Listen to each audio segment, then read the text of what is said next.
Now getting into how do you get them involved, as a casual player, as just sort of physical activity for them when they're young.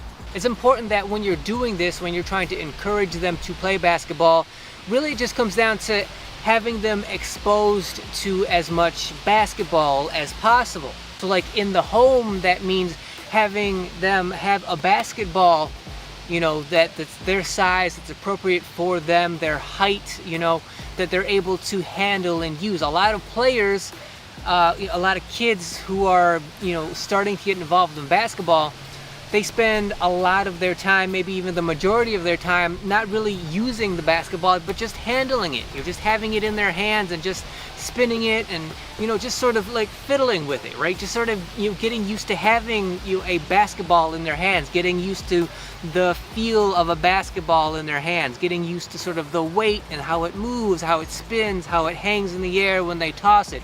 Just sort of fiddling with a basketball like that without actually, dribbling it or doing anything basketball specific with it. The more they're able to, handle a basketball and get used to it and enjoy it, hopefully, the more likely they are to get involved further with the sport. And of course, you want that ball to be, specific to their size, their body size, their height, so that they can handle it for whatever size hands, arms that they have, so that not only can they handle it, but they can also dribble it and control it. Because if you have a basketball that's too big and your hands are small on the basketball, you can't really control, how you're handling and what you're doing with it.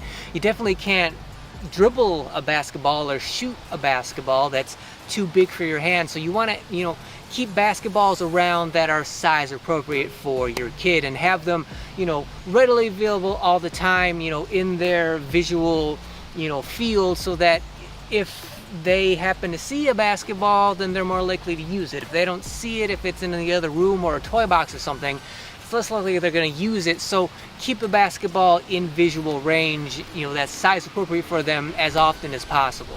And the same thing goes for a basketball hoop, one that's size appropriate to them, one that they can shoot on, maybe they can even, reach and, dunk on as a little kid.